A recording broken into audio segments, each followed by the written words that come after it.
Assalamualaikum warahmatullahi wabarakatuh. Alhamdulillah wassalatu Waalaikumsalam. wassalamu ala Rasulillah wa ala alihi wa ashabihi wa man sara ala najihi la yaumil qiyamah wa la haula wa la quwwata illa billahil aliyyil azim. Allahumma anfa'na bima 'allamtana wa 'allimna ma yanfa'una.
Baik, bismillah, alhamdulillah, wassalatu wassalamu ala Rasulillah wa ala alihi wa ashabihi wa man sara ala najihi ila yaumil qiyamah wa la haula wa la quwwata illa billah amma ba'd. Jadi kita lanjutkan ilmu qiraat ya, terkait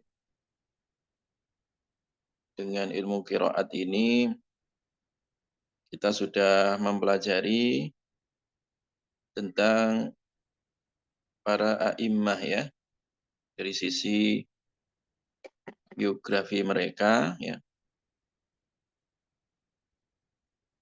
Di Syatibiyah sudah kita sebutkan ya tentang 7 imam ya, dan dengan 2 perawinya, mulai dengan Imam Nafi, Ibnu Katsir, Abi Amr, Ibnu Amir, Asim, Hamzah, dan Al-Kisai. Nah, kemudian di semester berikutnya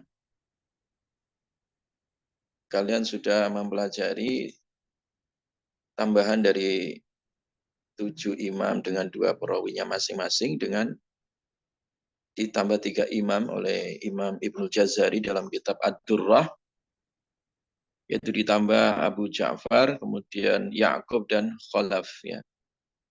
Itu sebagai takmilatan lisyatibiyah ya, untuk menambah atau menyempurnakan dari 7 imam menjadi 10. Nah, perpaduan antara Syatibiyah dan Ad-Durrah ini itulah yang disebut dengan qiraat asyarah sughra ya. Nah, kemudian ada tambahan lagi, kalau di qiraat gabungan dari Syatibiyah dan Ad-Durrah yang menjadi 10 ya, yang menjadi 10 imam, masing-masing imam ada 2 rawi ya. Berarti 10 imam kemudian 2 rawi, berarti jumlahnya rawinya ada 20 ya. Terus ditambah 1 torik ya, masing-masing rawi juga ada 1 toriknya ya. Berarti 1 torik masing-masing dari 2 perawi itu ada 20 juga ya. Jadi paling enggak di qiraat asyarah sughra tadi, gabungan dari Syatibiyah dan Durrah, kalian sudah menghafal dari 10 imam, 2 rawi dari masing-masing imam tadi, dan menghafal 1 torik dari ya, dari masing-masing rawi ya. Nah, kemudian naik lagi di qiraat asyarah kubra ya. Itu juga ada tambahan ya dari sisi toriknya saja ya. Kalau imamnya tetap 10 tadi, sebagaimana disebut di Syatibiyah dan Durrah, dua perawinya juga sama disebut di dalam Syatibiyah dan Durrah. Yang membedakan adalah di toriknya ya. Itu toriknya lebih daripada satu ya. Artinya banyak torik di situ. Nah itulah kemudian disebut qiraat asyarah kubra yang disebutkan di dalam kitab Thayyibatun Nashr ya. Yang disebutkan di dalam kitab Thayyibatun Nashr. Yaitu disebut dengan qiraat apa? Asyarah kubra. Jelas ya. Nah, baik qiraat Syatibiyah tadi, yang ada di Syatibiyah atau yang ada di Ad-Durrah dan yang ada di Thayyibatun Nashr, itu semua bisa disebut sebagai penjabaran ya dari sab'atu ahrufin ya yang disebutkan oleh Nabi Shallallahu Alaihi Wasallam ya. Nah, selama tadi ya rukun dari kiroat tadi itu memenuhi 3 syarat ya. Syarat yang pertama adalah atau rukun ya, memiliki tiga rukun ya. Jadi disebut kiroat atau sab'atu ahrufin tadi itu kalau ada 3 rukunnya, yang itu kemudian bisa disebut sebagai apa? Al-Quran ya. Yang pertama apa?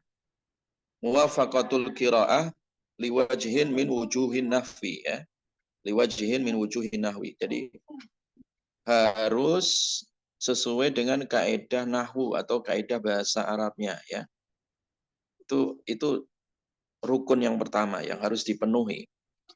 Artinya kalau kiroatnya tadi itu menyimpang dari nahwu atau kaidah bahasa Arab, maka itu nggak bisa diterima. Dalam arti tidak bisa disebut sebagai sab'atu ahrufin ya. Tidak bisa disebut sebagai Quran nanti ya. Jadi yang pertama harus muwafaqatul qiraah liwajhin min wujuhin nahwi, ya kan? Misalkan ya kalau di surat Al-Baqarah ayat 37 ya fatalaqa Adamu mir rabbih kalimatin fataba alaih. Nah, kata Adam itu bisa dibaca Adamu dengan apa namanya? Dengan rafa ya sebagai fa'il ya. Kemudian mirrobi kalimatin. Nah, kata kalimatin itu sebagai maf'ul bih ya, sebagai maf'ul bih. Sebagai apa? Maf'ul bih. Nah, itu benar. Karena secara nahwu boleh itu. Fatalaqqa, kemudian berjumpa siapa? Adamu Adam min rabbihi dari Robnya kalimatin. Jadi Adam itu diberi atau dijumpai kalimat ya dari Allah tadi ya, kalimat itu kalimat apa? Pertaubatan Rabbana dzalamna anfusana wa illam taghfir lana dan seterusnya. Jadi Adam itu dibaca rafa, Adamu dhammah ya. Boleh juga dibaca nasab ya. Boleh juga dibaca nasab. Ini secara ilmu apa? Nahwu ya. Berarti bagaimana cara bacanya? Fatalaqa Adama mir rabbihi. Kalimatnya dirafakkan kalimatun ya. Kalimatun. Nah, itu sebagai apa? Sebagai fa'il. Adamnya sebagai apa? Maf'ul bih. Nah, ketika ada ihtimal seperti itu ya, ada kecocokan dengan ilmu nahwu, maka itu bisa disebut qiraat yang sahihah tadi. Itu rukun yang pertama. Ya, rukun yang kedua, muwafaqatul qiraah lirrasm al-utsmani ya. Kesesuaian qiraat tadi dengan rasm Utsmani ya. Rasm Utsmani. Kalau tidak sesuai dengan rasm Utsmani, nah dia tidak bisa disebut qiraat atau sab'atu ahrufin tadi ya. Tidak disebut qiraat yang makbulah tapi bisa jadi nanti dia qiraatnya syadzah ya. Contoh ya, contoh. Misalkan Maliki Yaumiddin ya, surat Al-Fatihah ayat 4 itu. Itu kan bisa dibaca qiraat satu membacanya panjang ya, Maliki, Maliki Yaumiddin. Ya kan? Bi isbatil alif. Alifnya ditetapkan di situ ya. Nah, demikian juga dengan dibuangnya alif ya, Maliki ya.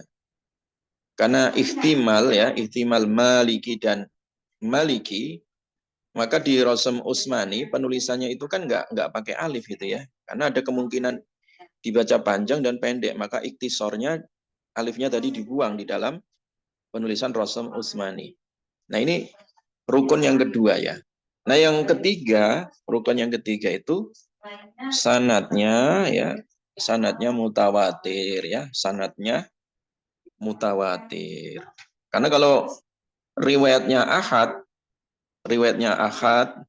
itu nanti tidak bisa disebut Quran. Makanya Quran itu kan memang riwayatnya harus mutawatirah ya.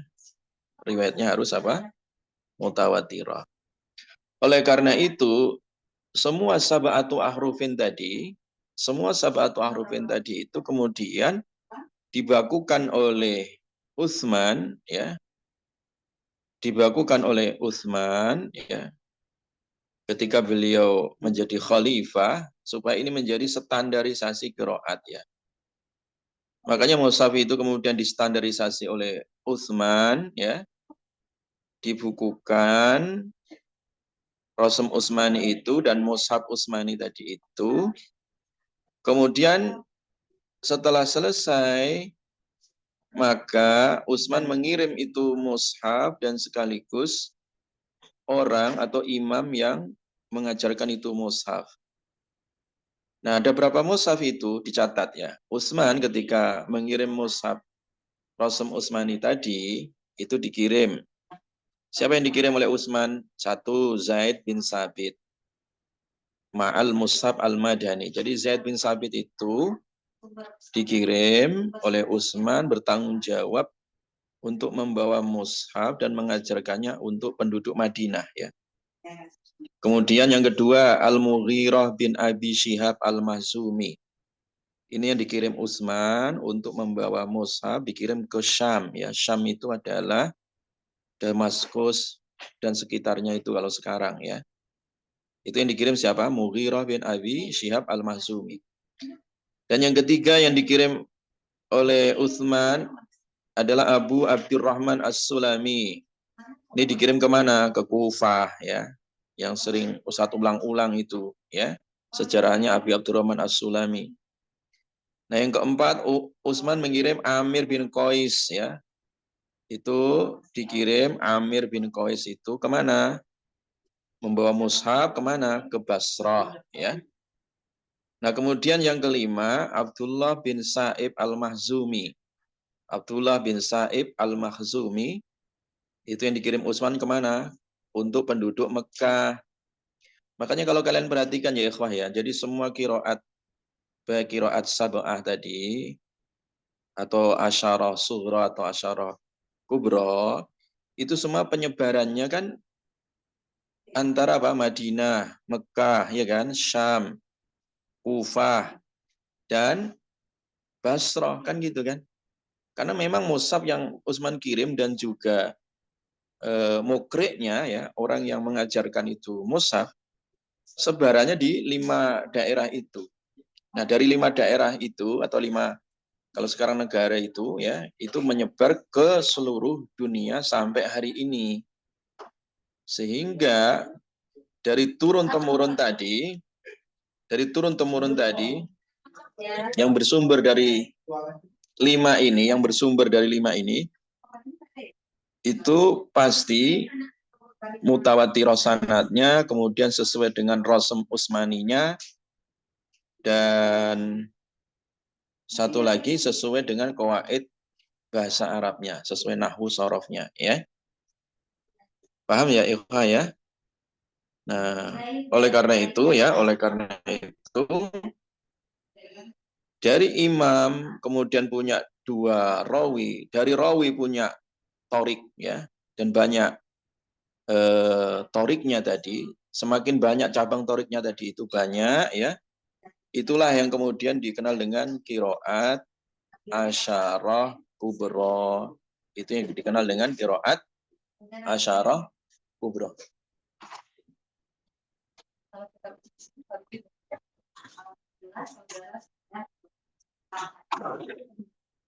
Jelas ya, Ikhwah ya? Itu ya. Nah, tugasnya ya, teman-teman, tolong Zakaria dibagi ya. 10 kelompok tadi ya. 10 kelompok menulis, membuat PowerPoint dari sejarah 10 imam tadi ya, dengan 2 rawi dan dengan 2 torik. Zakaria paham? Paham, Ustaz. Buat 10 kelompok ya. Buat 10 kelompok, ya kan? Nulis PPT ya. Sejarah imam, 1 imam, 2 rawi, dan 2 torik. Paham, Zakaria? Paham, Ustaz. Oke, Ustadz kasih waktu 5 hari ya untuk menulis itu. Tugasnya ya. Nanti dikirim PPT-nya ke Ustadz, lalu dipresentasikan nanti. Ustadz lagi nyidang skripsi ini ya. Demikian, Assalamualaikum warahmatullahi wabarakatuh. Waalaikumsalam warahmatullahi wabarakatuh. Udah nih ya.